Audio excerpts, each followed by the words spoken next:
Tu veux te lancer en ligne avec ton ministère, ton église ou ton projet personnel avant de publier, de faire un logo ou même d'ouvrir un compte Instagram, pose-toi cette question.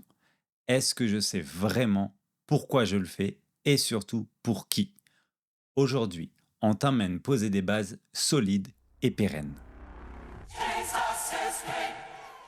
Alors, dans ce premier épisode, on va poser les fondations. Avant de foncer sur les réseaux ou de créer du contenu, on va d'abord réfléchir à ce qu'il faut vraiment mettre en place pour bâtir quelque chose de solide dans la durée. On va parler de vision, de rythme, d'audience et Ouais. de plateforme aussi. Bref, tout ce qui vous permet de commencer de manière intentionnelle. C'est un peu le socle de tout ce qu'on va explorer dans les épisodes suivants. Cet épisode est important aujourd'hui parce qu'en 2025, on voit qu'il y a de plus en plus de ministères en nom propre ou même d'églises qui essaient d'être de plus en plus visibles sur les réseaux. Et on voit une recrudescence de façons de faire et on voulait aborder en fait la question de manière large, de manière ouais, de prendre vraiment la largeur pour arriver vers quelque chose d'un peu plus centré qui nous parle à nous aujourd'hui en 2025 sur comment on peut communiquer de manière efficace. On va commencer par se poser quelques questions. Les questions qu'on va se poser, c'est pourquoi se lancer en ligne? Quelle est la raison? Est-ce que c'est juste parce que c'est à la mode? Oui, c'est vrai. Il Ou faut- est-ce qu'il y a un vrai intérêt? Mm. Et dans votre cas, est-ce que c'est parce que vous avez un message que vous souhaitez tout simplement, diffuser au plus grand nombre parce que vous avez reçu quelque chose? Ou est-ce que vous avez vraiment une mission qui est claire, qui est établie? Ouais. On peut voir ça notamment sur le nombre de personnes qui se lancent sur les réseaux et qui en fait font de l'encouragement de manière régulière, ce qui est très, très enfin, qui a toute sa place, selon moi et qui est hyper pertinent. Mais, on veut quand même aller un peu plus loin et s'adresser à des personnes qui ont peut-être un projet derrière et Mmh. qui veulent construire. En fait, c'est aller au-delà du simple encouragement, qui ont vraiment quelque chose de bâti et construit dans leur tête et qui doit apporter, une plus-value à la fin. Ouais. L'idée, je pense, c'est de se dire à soi-même: «Quel est l'objectif de pourquoi on le fait?» Ouais. C'est ça. Pourquoi je le fais? Alors certes, on veut le faire parce heu, Dieu nous a très certainement quelque chose à partager et qu'on veut le partager, le répandre. C'est une très bonne chose, c'est un très bel objectif. Ah, Après, complètement. on peut aller un peu plus loin, de se dire: «Est-ce que derrière ça, c'est» comme tu disais tout à l'heure, «est-ce que c'est juste de l'encouragement? Est-ce qu'on veut s'adresser du coup aux non-chrétiens, Ouais. aux chrétiens plutôt? Ou est-ce qu'on veut s'adresser aussi aux non-chrétiens? Si on s'adresse aux chrétiens, ben, quel type de chrétien? Est-ce que c'est les hommes? Est-ce que ce sont des femmes? Est-ce que ce sont des familles, des ados, les jeunes?»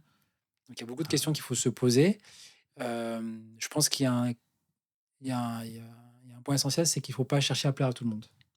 Tout le temps. Ouais, Faut vraiment choisir en fait, la partie qui est sur notre cœur et à qui on va s'adresser, parce qu'on le sait, quand on essaie de faire de la masse, en fait, on dilue tellement l'information ouais. qu'elle n'est pas captée et comprise par les personnes à laquelle vraiment, vraiment on voudrait communiquer et s'adresser. Donc la première question qu'il faut qu'on se pose, c'est: «Quel est mon objectif derrière, Mmh. mon message? Quel est l'objectif derrière cette envie de se lancer en ligne?» Et l'idée aussi de on peut pas plaire à tout le monde et qu'il faut du Ouais, coup, définir c'est à une qui on parle. c'est une question compliquée à chaque fois, ne pas plaire à tout le monde. Mais si vous voulez des exemples sur, l'objectif clair, ça pourrait être: est-ce que je veux évangéliser? Est-ce que je veux enseigner? Est-ce que je veux encourager? Ou, voilà, essaye de mettre des mots très clairs sur l'objectif qu'il y a derrière. Mmh. Avant toute chose, pensez que quand vous voulez démarrer ce type de projet, ça va être sur du long terme. C'est quelque chose qui prend du temps pour la simple et bonne raison que il y a des systèmes d'algorithmes et des systèmes de plateformes qui sont à prendre en compte, mais aussi parce que vous allez devoir vous trouver vos marques. On le dit souvent, c'est un marathon, pas un sprint. Le marathon est long dans la durée et si on crame tous ses efforts dès le début, en Mmh. fait, on n'arrive pas à tenir. Alors qu'un sprint, forcément, on va tout donner dès le départ pour pouvoir atteindre le plus rapidement la cible. Mais quand on veut lancer quelque chose, notamment sur le digital, on a besoin de prendre du temps et d'être assuré étape par étape et du coup de séquencer aussi ces façons de communiquer et de partager le contenu. Un deuxième point très important, c'est ne cherchez pas à être 100% dans la perfection de ce que vous voulez ou de ce que vous avez imaginé. Parfois, on a des représentations qui sont très, très propres à nous-mêmes, dans ce qu'on aimerait communiquer ou de la manière dont on aimerait le faire. Mais par contre, il y a une différence entre ce qu'on va réussir à faire dès le début et ce qu'on réussira à faire à la fin de notre Mmh. marathon. Et parfois, ce gap-là, il est un peu compliqué à trouver et on a toujours tendance, surtout sur le premier contenu ou les premières vidéos ou ouais, les premières choses qu'on veut délivrer, à vouloir absolument atteindre la perfection. Malheureusement, très souvent, si on cherche ça, en fait, on recule notre échéance à démarrer et à débuter. Il vaut mieux commencer à chercher à être soi-même, mais à délivrer du contenu petit à petit. Mmh. Mais chaque fois qu'on délivre le contenu, on améliore la fois d'après C'est ça. quand on va créer autre chose, mais de commencer toujours avec quelque chose qui nous ressemble pour être authentique. Il faut pas oublier que les réseaux sociaux, on sait quand c'est quelque chose qui a été hyper travaillé ou quand c'est quelque chose qui est très naturel et authentique. On peut le voir notamment avec la plateforme qui est venue un peu bouleverser ça, c'est TikTok, qui a remis les bases de l'authenticité, quelque chose de simple, Mmh. face cam, téléphone et un peu brouillon et qui fonctionne. Alors qu'on avait d'autres types de réseaux sociaux et on pourra en parler un peu plus longuement dans cet épisode, de pouvoir avoir quelque chose d'hyper propre avant tout, avant de délivrer un message. Ouais. Donc, on cherche à faire quelque chose qui va durer dans le temps, comme un marathon, à être authentique soi-même devant la caméra ou quand on écrit quelque chose, parce que vous pouvez aussi publier du contenu écrit. Et bien évidemment, quand on sème quelque chose, on met du temps à le récolter. C'est biblique. Quand on veut avoir du fruit dans ce qu'on va planter, on a besoin de laisser passer du temps et des saisons. C'est la même chose quand on veut créer du contenu. Ouais, On a besoin de prendre du temps. totalement. Donc, en 3 points, c'est un marathon, pas un sprint. On privilégie plutôt l'authenticité que la perfection et il faut attendre puisque pour semer Ouais, longtemps avant de récolter. exactement. On va parler maintenant de l'audience. L'audience, c'est à qui tu veux parler. En effet, tu as un message peut-être qui concerne, peut-être l'identité et tu es un homme, bah, tu as envie plutôt de parler à des hommes ou à des jeunes hommes qui sont en train de se construire. Donc en effet, ta cible sont les jeunes hommes. Ça peut être la même chose, on veut parler au couple parce qu'on est un couple, on veut parler à des enfants parce qu'on est parents, Ouais, on veut parler aussi peut-être à des cheveux blancs parce on a vécu aussi, on veut les accompagner dans les vieux jours. Il y a plusieurs façons, il y a plusieurs messages et du coup, il y a plusieurs personnes à qui on pourrait s'adresser. Parmi les personnes à qui on va s'adresser, il faut qu'on arrive à définir quels sont leurs besoins, quelles sont aussi leurs attentes, de quoi ils ont besoin ouais, aujourd'hui, quels sont leurs objectifs dans leur saison de vie. Parce que quand on est jeune, on a différents besoins qui sont différents que quand on est adulte. ouais, Et pareil complètement. aussi, à tous les âges, on a des besoins et des attentes qui sont vraiment différentes. La troisième question qu'on peut se poser, c'est qu'on a maintenant Ouais, notre audience et on connaît ses attentes et ses besoins. La question qu'il faut se poser après, c'est sur quel type de plateforme on peut trouver ces personnes-là? Quelles sont leurs habitudes et surtout aussi quel type de contenu, heu, vont les intéresser? Et ça, c'est un travail qui nécessite vraiment de poser beaucoup de questions, de faire des comparatifs, de voir aussi ce ouais. qui existe pour pouvoir cerner au mieux comment répondre aux besoins en amenant un message à travers le bon canal. Je peux aller un peu plus loin sur ce sujet-là. Alors, on a fait une vidéo exprès sur l'audience et comment arriver à définir un petit peu plus cette audience-là. Mais rapidement, il y a des choses qui peuvent vous aider. C'est quand on définit à qui on veut parler, c'est de pouvoir noter. En fait, noter les différents types de personnes à laquelle vous voulez vous adresser et en face de mettre leurs besoins et leurs attentes. Parce qu'en fait, en le fixant de manière un peu plus pratique, ça va vous aider à justement à définir le type de contenu et la plateforme qui va être en lien en fait avec votre audience. Parfois, il peut y en avoir plusieurs, mais de le définir vraiment sur papier, en fait, ça va éclaircir un petit peu. Une petite technique aussi, en fait, quand on parle à la caméra, c'est très facile de pouvoir visualiser la personne à qui on veut parler. Ça aide énormément à trouver le langage, à trouver la façon dont on veut s'exprimer. On vous invite vraiment à regarder cette vidéo où on parle un peu des personas. Vraiment, le persona, c'est comme dit Romain, on prend une feuille de papier et on décrit le portrait d'une personne type qui représente notre audience. Mm. Oui, et une fois qu'on a fait ça, on peut passer à comment on va le faire et du coup, sur quoi on va se baser pour pouvoir, communiquer notre message. Heu, on vous conseille de commencer toujours par un seul canal de départ. Un canal, c'est, un support, un moyen de communiquer. Ça peut être Instagram, très connu, YouTube pour de la vidéo, des podcasts comme on est en train de faire là, mais ça peut être aussi de l'écrit. Je le disais tout à l'heure, ça peut être une newsletter, ça peut être un blog, Mmh. ça peut être en fait, il y a beaucoup de canaux différents mais on vous suggère de commencer par un seul canal. Parce qu'en fait, vous allez au moins vous faire un petit peu la main sur un canal défini qui va vous permettre de vous l'approprier. Parce que ça, c'est peut-être le plus dur quand on débute, c'est d'avoir certains réflexes qui nous permettent de gagner du temps. On le répète, c'est un marathon. Donc pour tenir longtemps, il va falloir avoir des réflexes et un peu d'aisance face à notre cible. Du coup, quand on a choisi notre cible, qu'on a réussi à définir le besoin, on va pouvoir se dire, je veux communiquer à telle personne parce qu'elle va être sur telle plateforme. Du coup, je veux lui parler de cette façon. Quand on a trouvé le canal de départ, un seul canal de départ, on va pouvoir nous-mêmes être un peu plus à l'aise sur comment on veut l'exprimer.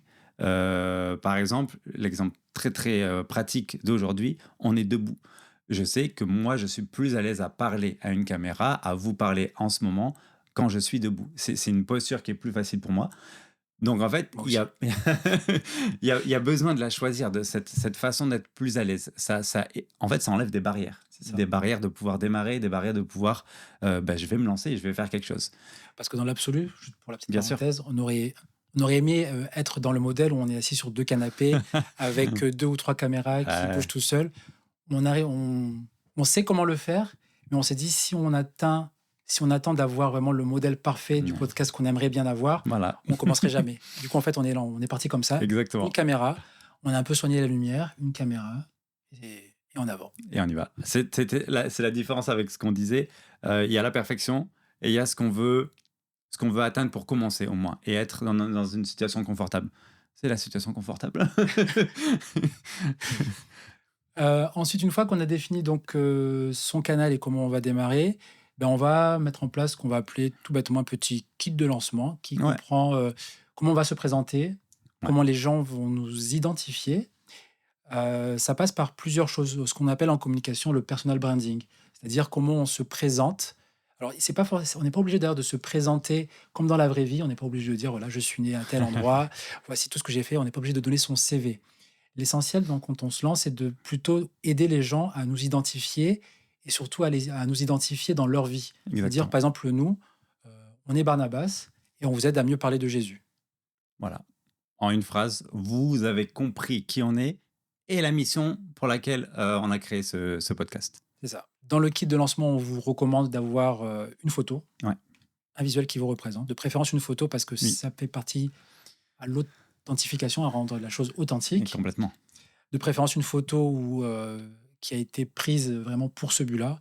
On évitera les photos de repas de famille ou de Ouais. vacances, Comme ça, collé à quelqu'un. Non. avec les lunettes de soleil, non. Aussi. Pour la bio, donc une bio qui est assez simple, qui permet de dire voilà, Barnabas, on est 2 communicants qui aident à mieux parler de Jésus.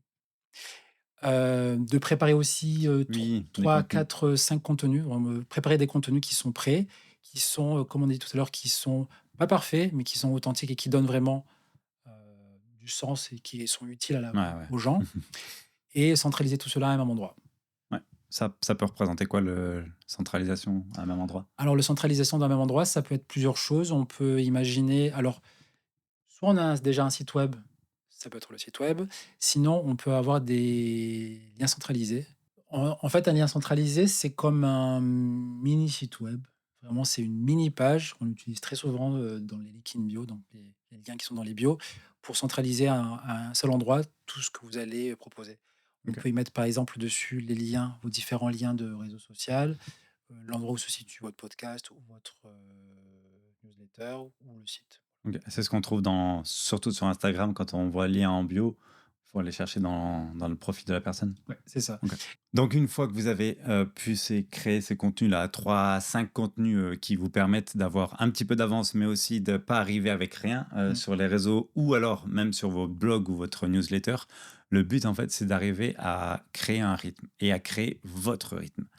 On revient à ce marathon. Le marathon, vu que c'est une course de fond, il y a besoin d'avoir une certaine régularité. On peut le voir avant le marathon, il y a une régularité sur l'entraînement, mais aussi pendant le marathon. Et ce qu'on veut vous dire là, c'est que le rythme va être important pour vous. Il ne faut pas délivrer tout ce que vous avez dès le Ouais. début, parce que sinon vous allez juste vous griller. Et en plus, ça va avoir un mécanisme psychologique chez vous de dire mais je n'ai plus rien à donner, je vais devoir me dépêcher de créer du contenu en plus Et ça peut manquer de créativité parce que vous allez être un peu trop stressé pour créer ce contenu-là. En tout cas, chez moi, ça marche comme ça. Donc, la régularité va vous permettre de donner un rythme à ce que vous devez créer et à ce que vous devez poster aussi. Par exemple, si vous décidez de créer du blog ou une newsletter, si vous décidez de l'envoyer une fois par mois, peut-être que dans votre esprit, ça va être, mais c'est pas la perfection. Par contre, c'est peut-être seulement ce que vous pouvez donner maintenant sans vous mettre la pression. Et ça, c'est un élément clé parce qu'il vaut mieux arriver en un an à avoir fait ces 12 newsletters et j'ai envie de dire célébrer que ça a tenu sur la durée. Mais par contre, si vous arrivez en 12 semaines à délivrer vos 12 newsletters, mais que la 13e semaine vous arrêtez, vous allez vous décourager, mais surtout, votre audience ne va pas comprendre. Et c'est là où vous pouvez créer un problème plutôt côté audience et les personnes à qui vous vous adressez, c'est que d'un coup, ils vont pouvoir disparaître. Donc ça peut engendrer pas mal de choses, notamment la perte de confiance, puisqu'en fait, vous voyez, puis d'un coup, ils ne voient plus. Mais aussi, et là, c'est peut-être un peu plus technique, mais sur les réseaux sociaux, si jamais vous décidez de créer du contenu, les algorithmes n'aiment pas du tout, du tout, du tout ça. La régularité est clé pour être visible sur les réseaux sociaux. En plus de cela, je dirais même plus que le fait de créer un rendez-vous, d'être régulier, Ouais, d'avoir une fréquence, vous permet aussi, vous, de vous dire, je crée un rendez-vous, donc j'invite les personnes à recevoir mon message à tel jour, de telle semaine ou de tel mois, et de s'y tenir comme un rendez-vous. Le fait de créer ça, déjà, même d'un point de vue psychologique, quand on est un ça aide. créateur de contenu, ça aide à se dire, voilà, j'ai un rendez-vous, c'est dans tel nombre de jours ou tel nombre de semaines, et je m'y tiens. Ouais, c'est parfois très très simple, hein. C'est juste de se dire, bah, tous les jeudis soirs, je suis sur YouTube, tous les jeudis soirs, je programme ma vidéo, ou alors je fais le live si vous avez choisi ce canal-là. Mais en tout cas, il y a quelque chose de régulier qui vous met, vous, Ouais, un peu, hop, en ordre de bataille. Et votre audience a aussi rendez-vous avec ça. Et là, du coup, ça crée tout de suite une communauté qui est bien plus fédérée. c'est ça. En tout cas, il faut commencer petit. Ouais, Heu, la Bible nous dit qu'à qui on a confié des choses petites se verra confier de choses plus grandes. plus grande. Alors pour conclure ce premier épisode, on voudrait vous encourager en tout cas. On voudrait vous encourager à commencer. On vous encourage aussi à vous poser, la question de pourquoi vous le faites et de se dire voilà que si on se lance, ben, c'est pour répondre à un besoin, c'est pour, donner un contenu qui est utile. On vous invite vraiment à poser votre vision et à choisir, un canal, Un le canal. canal où vous êtes le plus à Ouais, l'aise et commencer. Commencer petit, mais commencer. oui. Et après, le reste viendra en marchant, lentement. Mais il faut y aller. Et les premiers pas qui sont faits sont toujours décisifs pour pouvoir continuer sur la suite. On espère que cet épisode vous a aidé à y voir plus clair sur vos premières étapes et c'est vraiment notre cœur de vous donner des clés pour vos premières étapes. Si vous avez pris des notes, c'est le moment de vous demander qu'est-ce que je peux mettre en place dès maintenant, dès cette semaine, pour poser cette première pierre et pour avancer. Et dans le prochain épisode, on va plonger dans les plateformes YouTube, Insta, TikTok, LinkedIn. Ouais, Lesquelles choisir, comment elles fonctionnent et surtout lesquelles sont les plus adaptées à votre mission. À très vite.